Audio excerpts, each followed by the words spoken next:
Hello and welcome dear aspirants. Haryana civil service exam की preparation करने वाले सभी aspirants, Haryana civil service exam की सेल्फ स्टडी के माध्यम से प्रिपरेशन क्या सर की जा सकती है, और अगर की जा सकती है तो उसके लिए सर कौन कौन से सोर्स होने वाले हैं जिनको फॉलो करके प्रिपरेशन कर सकें, और तीसरा सर कितना समय लगने वाला है इसकी प्रिपरेशन में अगर हम सेल्फ स्टडी के माध्यम से करते हैं। तो तीनों ही प्रकार के बच्चे जो क्वेश्चंस हैं इनका सोल्यूशन आज के सेशन के अंदर मैं आप सभी के साथ में शेयर करूंगा। देखिए बच्चे, हरियाणा सिविल सर्विस एग्जाम की प्रिपरेशन करने वाले तीन प्रकार के एस्पिरेंट हमारे सामने आज हैं। पहले एस्पिरेंट वो हैं सर जो कहीं ना कहीं जॉब कर रहे हैं और अभी जॉब कर रहे हैं, और जॉब से पहले उन्होंने हो सकता है कि 1 साल 6 महीने या कितने भी टाइम के लिए किसी न किसी वनडे एग्जाम की प्रिपरेशन करी होगी या नहीं भी की होगी, लेकिन आज जॉब कर रहे हैं और जॉब के साथ में प्रिपरेशन करना चाहते हैं।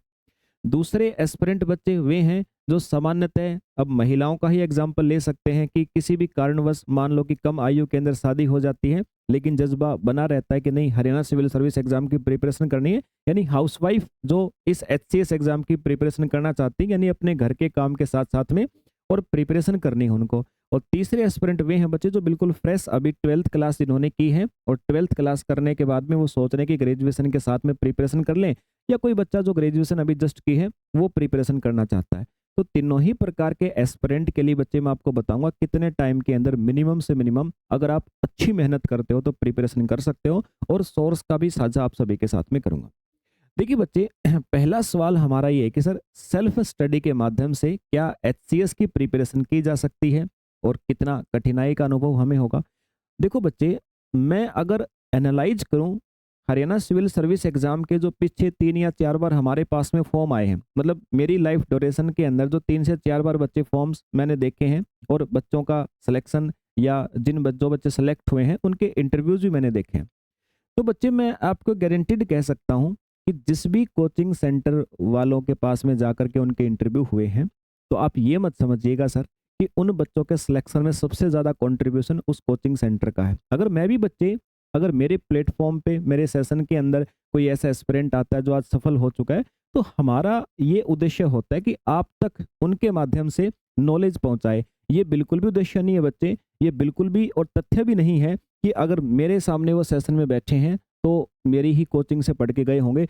हो सकता है कि कोई एस्पिरेंट या हो सकता है बच्चे कोई कोचिंग सेंटर के साथ में अच्छी किसी की दोस्ती हो, किसी का दोस्त सेलेक्ट हो जाए बच्चे, तो मे भी हो सकता है कि हेल्प करने के लिए ऐसा बोल दें कि मैंने फलाने वाला ने सर की सहायता ली थी, मैंने इन सर से पढ़ा था। तो वो एक अलग विषय बच्चे, लेकिन मैं कहता हूँ 99% बच्चे जो aspirant Haryana civil service exam के अंदर सेलेक्ट हुए हैं अभी कुछ वर्षों के अंदर, 70% से ज्यादा कंट्रीब्यूशन बच्चे उनकी सेल्फ स्टडी का ही था। कोई कहे या ना कहे बच्चे, 70% से ज्यादा कंट्रीब्यूशन सेल्फ स्टडी का ही होता है। कोचिंग सेंटर बच्चे सामान्यतः, भाई स्टेट पीएससी का कोई भी एग्जाम हो बच्चे, अपने राज्य के पीएससी का या पीसीएस का कोई भी एग्जाम हो बच्चे, जो सामान्यतः, और अपने हरियाणा की बात की जाए बच्चे, अपने हरियाणा के अंदर आपके आसपास जितने भी कोचिंग सेंटर और सामान्यतः जो दावा करते हैं हरियाणा सिविल सर्विस एग्जाम की आपको कंप्लीट पैकेज प्रिपरेशन का, तो मैं बता देता हूं बच्चे, 30% से ज्यादा वो कंट्रीब्यूशन आपको नहीं कर पाएंगे। आप उनके हॉस्टल के अंदर चले जाओ, आप बच्चे उनके पास में आप डेली अप डाउन करके पढ़ने जाओ, घर पे आ जाओ, आप फाइनली एक आउटकम निकाल के देखिएगा, 30% से ज्यादा आपकी प्रिपरेशन में उनका कंट्रीब्यूशन नहीं हो सकता है। इवनली मैं भी बच्चे आपको पढ़ाऊंगा तो एचसीएस एग्जाम की प्रिपरेशन में मेरा कंट्रीब्यूशन 30 या मैक्सिमम से मैक्सिमम बच्चे 40 हो सकता है किसी भी कोचिंग सेंटर का, उससे ज्यादा नहीं होगा सर। 60 to 70% जो कंट्रीब्यूशन होना है बच्चे वो आपकी सेल्फ स्टडी का है। तो पहला क्वेश्चन तो बिल्कुल क्लियर आंसर है बच्चे मेरा कि सेल्फ स्टडी ही ज्यादा बेटर ऑप्शन है अगर आपको हरियाणा सिविल सर्विस एग्जाम की प्रिपरेशन करनी है। अगर आप ये सोच रहे हो कि किसी एप्लीकेशन पे 3-4 हज़ार का बैच लेकर के और आप एचसीएस की तैयारी करके और बच्चे 6 महीने साल के अंदर एचसीएस बन जाओगे, तो देखो बच्चे ये चमत्कार आज तक तो कभी हुआ नहीं है, आपके साथ हो जाए तो मैं कुछ कह नहीं सकता हूँ। तो पहली बात तो आप कि कोचिंग सेंटर में समय खराब करने वाला वहम तो दीजिए निकाल। एक ही माध्यम है बच्चे, वो है सेल्फ स्टडी।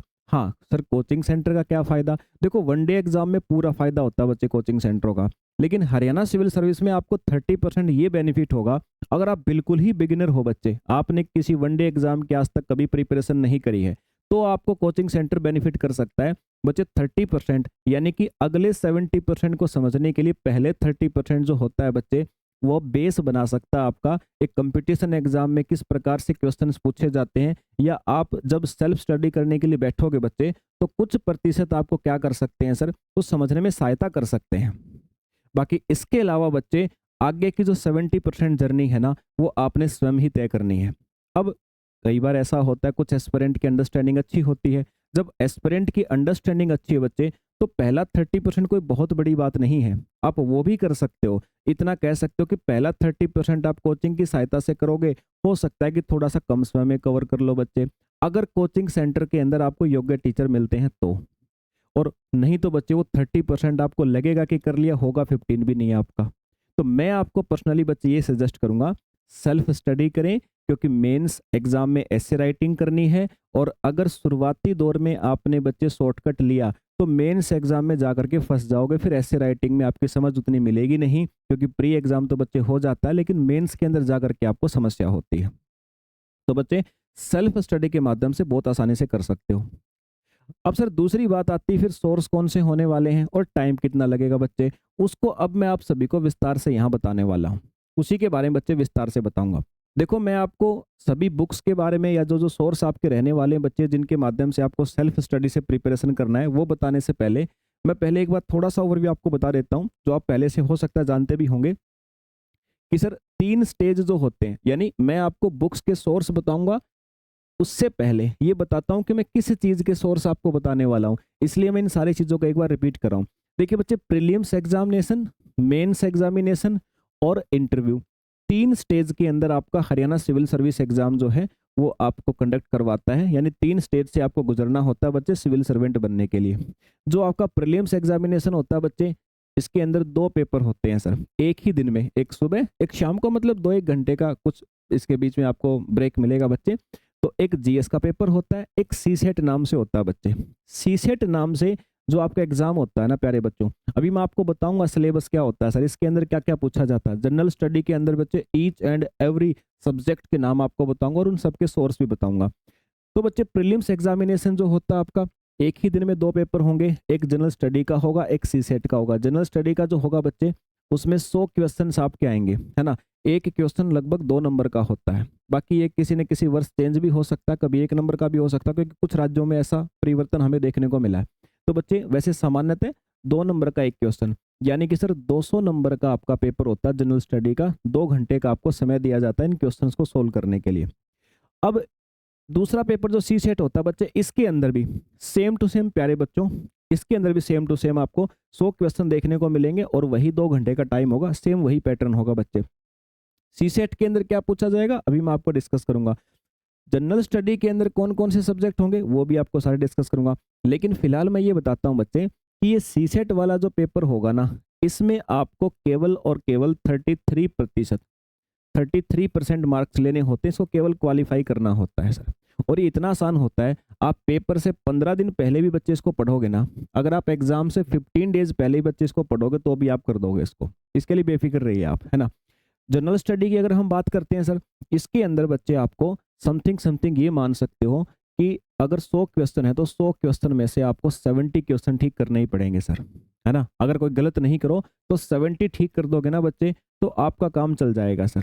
यानी आपको प्रीलिम्स एग्जामिनेशन को क्वालिफाई करने के लिए, अब एक प्रकार से आप कहोगे सर क्वालिफाई थोड़ी करते हैं, क्वालिफाई तो सिर्फ सी सेट होता है बच्चे। प्रीलिम्स एग्जामिनेशन में जो जनरल स्टडी का पेपर होता है ना, इसमें कट ऑफ लगेगी बच्चे, आपकी मेरिट लगेगी, और मेरिट के लिए आपको कम से कम 70 क्वेश्चन ठीक करने पड़ेंगे। यानी 200 में से 140 नंबर के आसपास आपको लेने पड़ेंगे अगर जनरल कैटेगरी से आप हो। बाकी कैटेगरी वाइज थोड़ा बहुत कम ज़्यादा हो सकता है बच्चे। तो आपने 70 क्वेश्चन ठीक कर दिए बच्चे, तो प्रीलिम्स वाली स्टेज पार हो गई। अब आप कहाँ पहुंच गए बच्चे, अब आप पहुंच गए सर मेंस एग्जामिनेशन में। इसका रोल कुछ नहीं है बच्चे, ये कट ऑफ में नहीं शामिल होगा, इसको केवल क्वालिफाई करना 33% मार्क्स लेकर के। फिर बच्चे मेंस एग्जामिनेशन में जाओगे आप। जब मेंस एग्जामिनेशन में जाओगे तो आपसे 4 प्रकार के पेपर बच्चे लिए जाएंगे। एक इंग्लिश का पेपर आपका होगा, ये 1 या 2 या 3 दिन के अंदर ले लिए जाते हैं बच्चे, है ना। 4 के 4 एक ही दिन के अंदर नहीं होते हैं, ये लगभग 2 दिन के अंदर करवा लिए जाते हैं, 2 एक दिन ऐसा करवाया जाता है। इंग्लिश जो होगा बच्चे आपका 100 क्वेश्चन आएंगे, हिंदी के भी बच्चे 100 क्वेश्चन 100 नंबर के, और जनरल स्टडी का पेपर होगा बच्चे, इसके अंदर 200 नंबर का होगा। और ऑप्शनल जो आप चूज करोगे बच्चे, एक सब्जेक्ट आप चूज करोगे तो जो फॉर्म भरते समय वो भी 200 नंबर का। कुल मिलाकर के बात ये है बच्चे, प्रत्येक पेपर के लिए 3-3 घंटे का आपको समय दिया जाएगा सर, ठीक है। और ये ऐसे राइटिंग करना होगा। वहाँ वाले पेपर जो प्रीलिम्स था बच्चे, उसके अंदर तो आपके पास में क्या था सर, वहाँ पर तो आपके पास में पहले से ही क्या था, एमसीक्यू थे। यहाँ पर ऐसे राइटिंग करनी होती है बच्चे। और इन इंग्लिश हिंदी की प्रिपरेशन आपको किस लेवल तक की करनी है वो चीज़ें मैं आपको बताऊंगा। ये जनरल स्टडी वाला पेपर जो है ना बच्चे, इसके अंदर history, geography, polity, economics, sociology, सब में से कहीं से भी, और करंट अफेयर से बहुत सारे क्वेश्चन आएंगे बच्चे, तो कहीं से भी क्वेश्चन आ जाते हैं। और यहाँ पर लगभग बहुत कम ही स्कोर हो पाता है बच्चों का। बच्चे स्कोर करते हैं यहाँ पर जो उनका ऑप्शनल सब्जेक्ट उन्होंने चूज किया बच्चे, क्योंकि अपना सब्जेक्ट चूज किया सबने, इसको अच्छे से पढ़ते हैं, इसमें नंबर ले आते हैं बच्चे सामान्यतः। यहाँ करंट अफेयर से भी आते हैं, रेंडमली कोई भी क्वेश्चन आ सकता है। जैसे कोई नई शिक्षा नीति है, शिक्षा नीति के ऊपर ही आपके पास ऐसे राइटिंग आ जाएगा बच्चे, ठीक है। तो कुल मिलाकर के मेंस होता है आपका 600 नंबर का। और ये मेंस जो एग्जामिनेशन है बच्चे, ये 600 नंबर का, साथ में फिर आपका होता है सर इंटरव्यू 75 मार्क्स का, 75 नंबर का बच्चे होता है इंटरव्यू। तो कुल मिलाकर के सर जो, अब उसका तो रोल उतना ही था, बस प्रीलिम्स का रोल उतना ही था कि आप मेंस तक पहुंच जाओ। फिर बच्चे बात आती है इंटरव्यू की, तो इंटरव्यू 75 का, कुल मिलाकर के 675 नंबर का पेपर होता है बच्चे।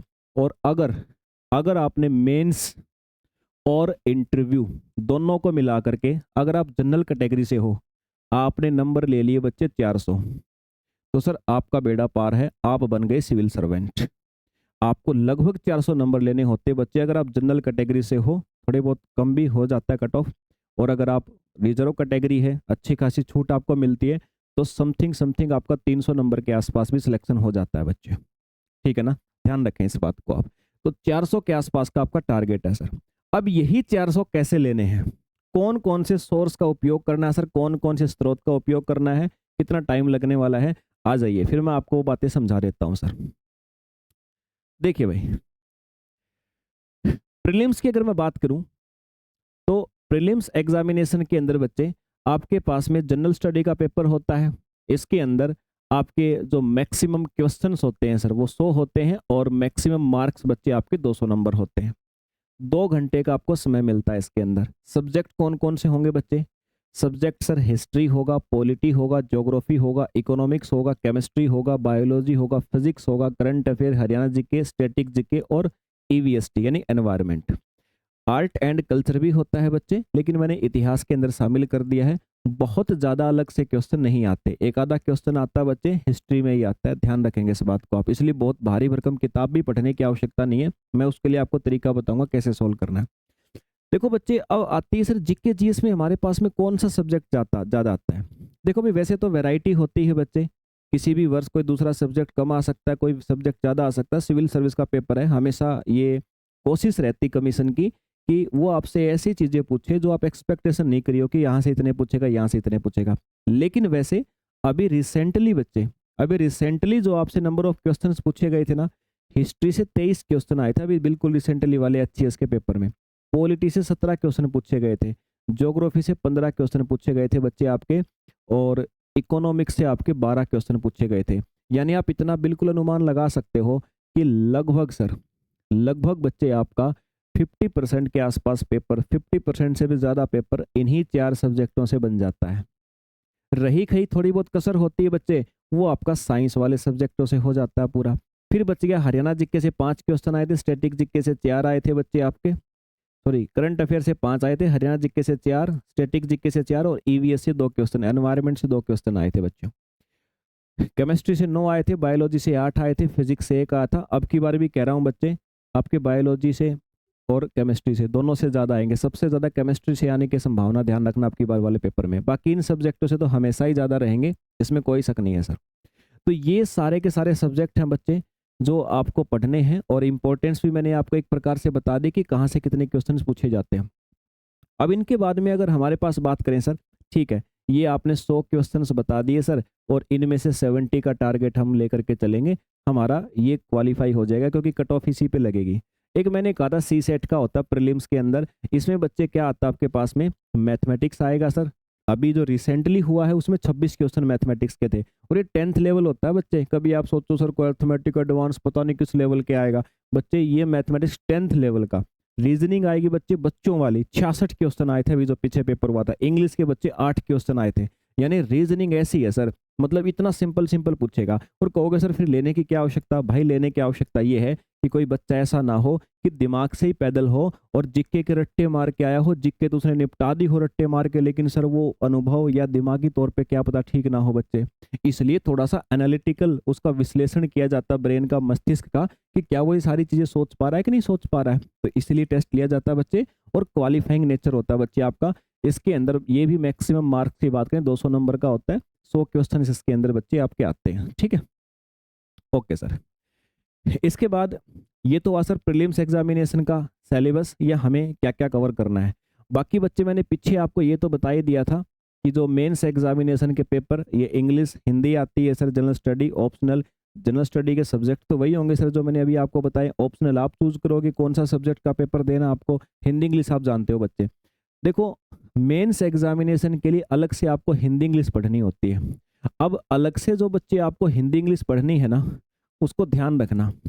अगर आपको केवल और केवल 12th क्लास तक की हिंदी भी आती है ना, इंग्लिश आती है ना बच्चे, और केवल 12th लेवल पे आपको हिंदी भी आती है बच्चे, ये आपका नहीं छूटने वाला है सर। ये इंग्लिश और हिंदी वाला सेगमेंट आपका नहीं छूटने वाला है। आपने स्कूल में जो 11th और 12th के अंदर हिंदी पढ़ी थी ना बच्चे, उस पर अगर कमांड आपने कर ली तो सर बहुत आसानी से कर लेगा। मतलब 6th से लेकर के 12th तक की हिंदी अगर आपको आ रही ना बच्चों, और इंग्लिश अगर आपको बुक्स समझ में आ रही हैं, वहाँ से वर्डिंग आपकी अच्छी खासी है, तो आप कर सकते हो। ठीक है, सामान्यतः इसमें ऐसे राइटिंग आता है, थोड़ी बहुत ग्रामर बहुत कम, मतलब एंटोनिम्स सिनोनिम्स ऐसी चीज़ें आ जाती हैं बच्चे, विलोम शब्द वगैरह आ जाते हैं इसके अंदर, मुहावरे लोकोक्तियाँ आ सकती है बच्चे। तो वही जो आप स्कूल में पढ़ के आए वही चीज़ यहाँ पर पूछे जाने वाली है।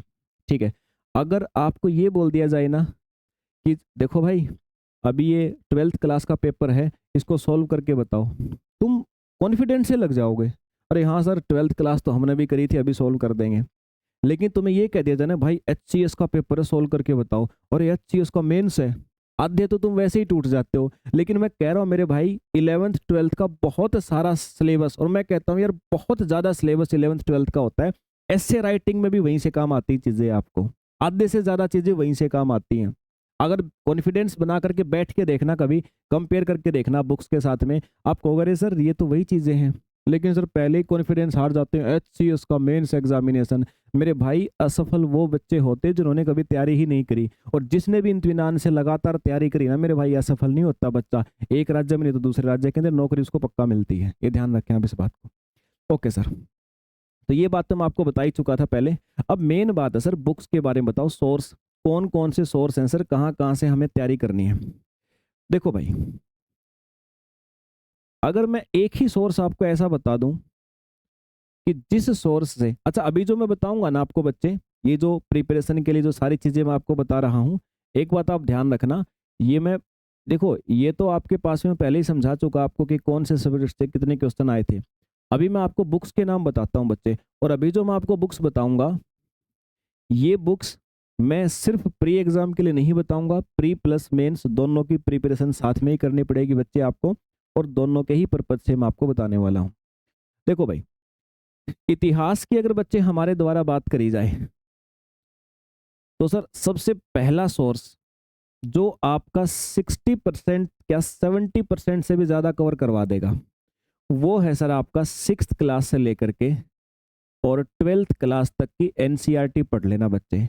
ये 6ठी से 12वीं क्लास तक की जो आप NCERT पढ़ोगे ना प्यारे बच्चों, ये NCERT का सबसे बड़ा फायदा आपको कहाँ पे होगा सर, इसका फायदा होगा मेंस एग्जामिनेशन में। जब आप मेंस एग्जामिनेशन दोगे ना, तब बेनिफिट होएगा बच्चे आपको इस चीज का।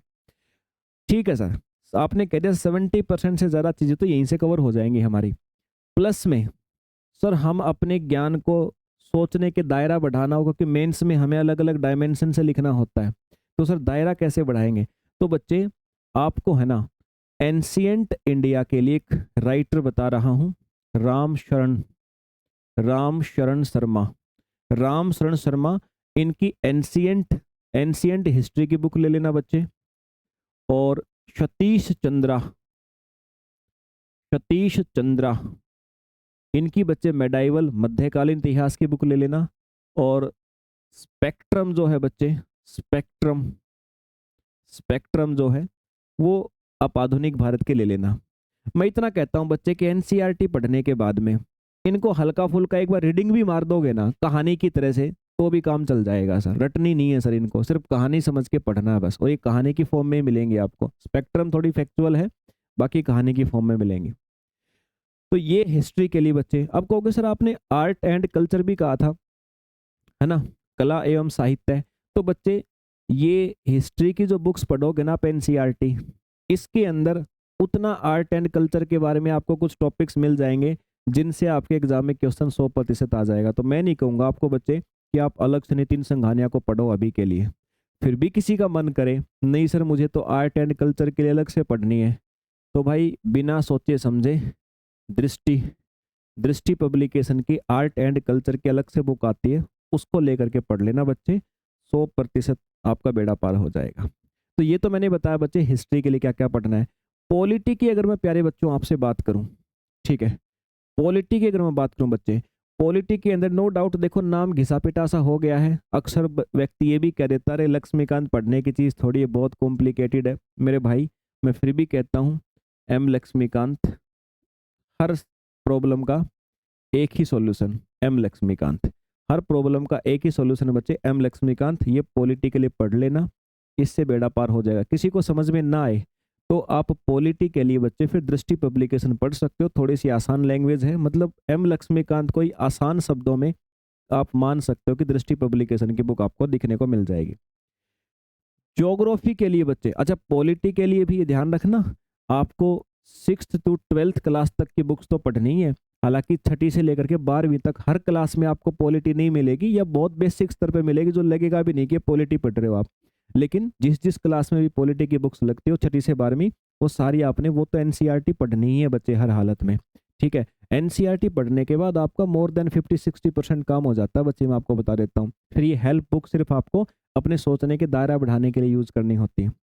ज्योग्राफी के अंदर तो बच्चे ये लगा लो, मैं आपको गारंटी देता हूँ 6ठी से 12वीं क्लास तक की ज्योग्राफी आपने पढ़ ली ना, तो आपका ज्योग्राफी का 80% काम हो जाएगा सर, 80% काम हो जाएगा ज्योग्राफी का, ठीक है। एनवायरनमेंट के भी बहुत सारे टॉपिक कवर हो जाएंगे आपके। और फिर भी आप पढ़ना चाहो तो फिजिकल ज्योग्राफी की बच्चे जी.सी. लियोंग की बुक ले लेना, जी.सी. लियोंग, ठीक है। जी.सी. लियोंग की बुक आप बच्चे खरीद सकते हो ज्योग्राफी के लिए। इकोनॉमिक्स की मैं बात करूं सर, तो इकोनॉमिक्स देखो आपको स्कूल में तो सर छोटी क्लासों में वैसे ही नहीं लगती बुक्स बहुत ज़्यादा स्तर पे, सीधी 11th क्लास में इंट्रोड्यूस करवाई जाती है।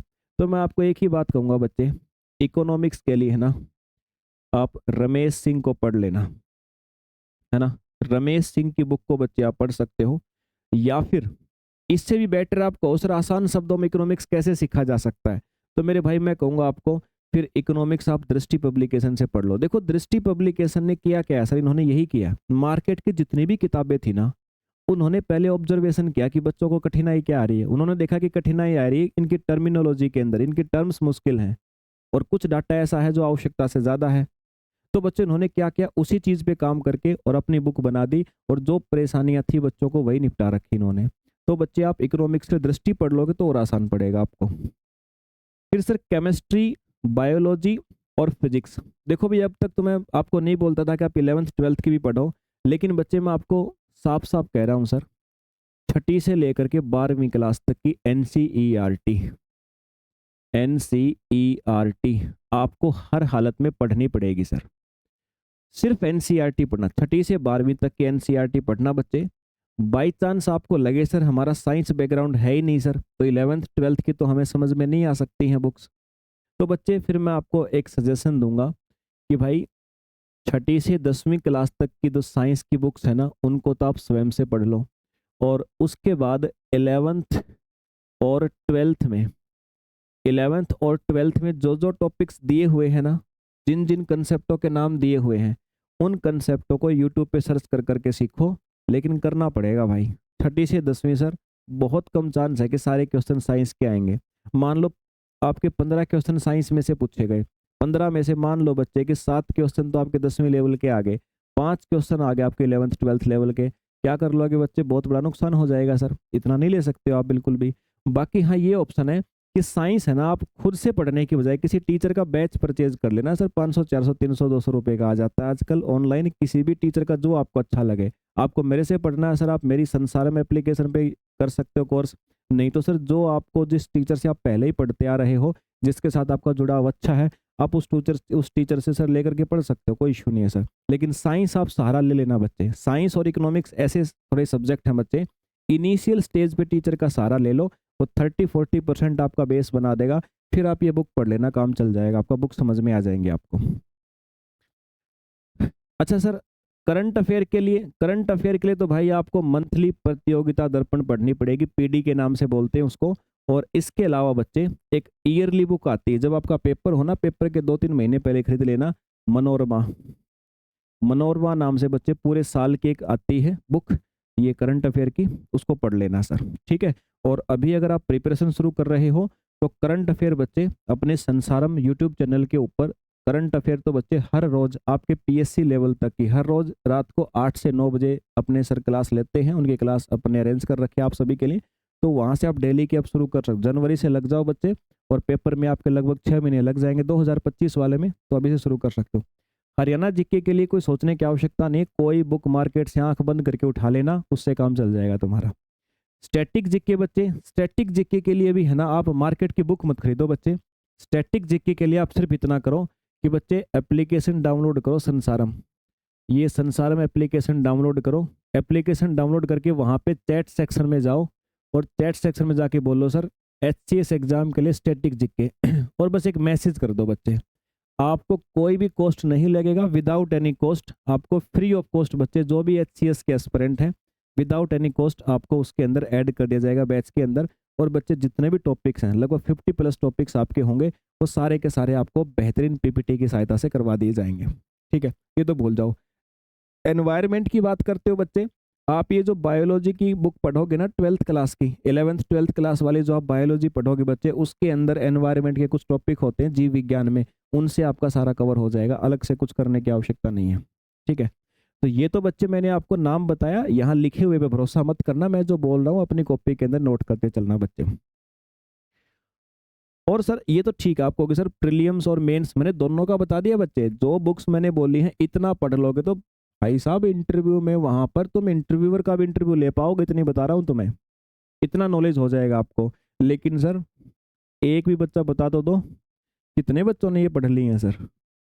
सर हमें आदत पड़ गई है, हमें टीचर से मोटिवेट होने की आदत पड़ गई है, तो जाओ प्रिपरेशन करने के लिए मेट्रो सिटी में, और पढ़ने का मन करता नहीं, टीचरों से मोटिवेशन लेते रहो सर कैसे प्रिपरेशन करें, हर दूसरे महीने टीचरों से, बस आज हिस्ट्री वाले टीचर से पूछ लिया सर कैसे पढ़ें, कल पॉलिटी वाले से पूछ लिया, परसों साइंस वाले से पूछ लिया, मन बहला रहे हैं, बस मन को इंगेज कर रहे हैं, पढ़ना है नहीं बच्चे। 1 महीना पढ़ते हैं, तीसरे महीने हमें नहीं पता कि हम एचसीएस की तैयारी कर रहे थे कि अच्छा, फिर याद आता जब किसी का और का सिलेक्शन होता है एग्जाम के अंदर। तो भाई ये सारे बहाने छोड़ करके अपने स्तर पे सेल्फ स्टडी से ये बुक्स पढ़िए, प्री प्लस मेंस दोनों का तैयार हो जाएगा।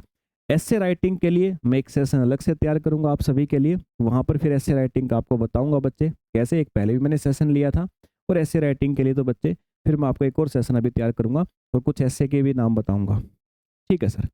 अब आप कहेंगे सर ये सी सेट की तैयारी कैसे करें? सी सेट के लिए कुछ नहीं करना, यूपीएससी के यूपीएससी के बच्चे पिछले 5 साल के पेपर उठा लो, बस उतने से ही काम हो जाएगा सर। या फिर मार्केट में जाओ, आंख बंद करके दुकान पे कोई भी एक सी सेट के लिए बुक उठा लो जिसमें 10-15 प्रैक्टिस सेट हो, उतने से ही काम हो जाएगा मेरे भाई, ठीक है, ठीक है सर, ओके भाई।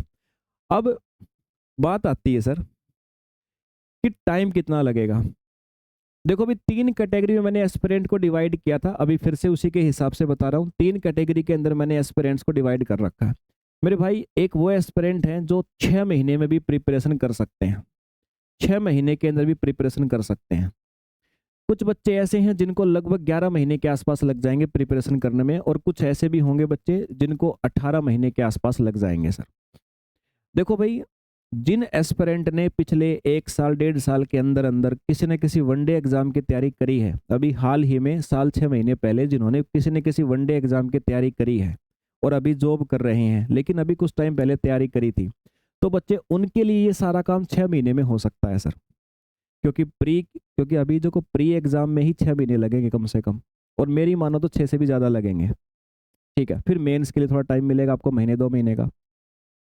तो बात ही है सर, आपके पास इतना टाइम है, जिन्होंने पहले वनडे एग्जाम, वनडे देखिए एचसीएस का पेपर देने जाओगे प्री वाला पेपर, तो उसमें आपको मोर देन 50% जो क्वेश्चंस मिलेंगे ना, लगभग 60% के आसपास, वो वनडे एग्जाम जैसे ही मिलेंगे, ज़्यादा टफ नहीं मिलेंगे आपको। 20 ही % क्वेश्चन होते हैं जो थोड़े से मीडियम या हाई लेवल के होते हैं।